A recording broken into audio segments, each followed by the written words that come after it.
Les gars, maintenant Mbappé, il est devenu avocat. Je savais pas. En gros, Hakimi, il va avoir un procès pour V, ok? Et là, il y a Mbappé, il est sorti du silence pour défendre Ashraf, son pote. Il a dit Ashraf Hakimi est respectueux avec les femmes, même alcoolisées. Je ne l'ai jamais vu avoir un comportement déplacé. Donc déjà, il dit en public que Hakimi, il boit de l'alcool. Sachant que c'est un Marocain, tout ça, c'est un musulman déjà. C'est pas très correct. Mais bon, le soir, nous avons été au restaurant. Ashraf a complètement craqué, il a pleuré, il n'était vraiment pas bien.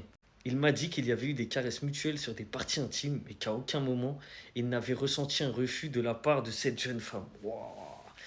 Et Mbappé, c'est un ouf, hein, quand même. Il m'a dit finalement qu'ils n'avaient pas couché ensemble sans me dire pour quelle raison. C'est un sujet que nous évoquions régulièrement, sur lequel nous sommes très vigilants. Kylian, c'est risqué de prendre la parole comme ça sur ce genre de sujet de ta part. Franchement, on sait, hein, tu veux défendre Ashraf et c'est tout à ton honneur, c'est ton gars de ouf. Mais quand même, prendre la parole sur ça, sachant qu'il y a une enquête, il y a un procès qui va être ouvert, etc. En vrai, t'aurais pu attendre. Ou bien ne pas le faire du tout. Mais les gars, être fouteux, c'est pas facile. Être fouteux ou être une star avec beaucoup d'argent, c'est dur, parce que il y a beaucoup de femmes mal intentionnées.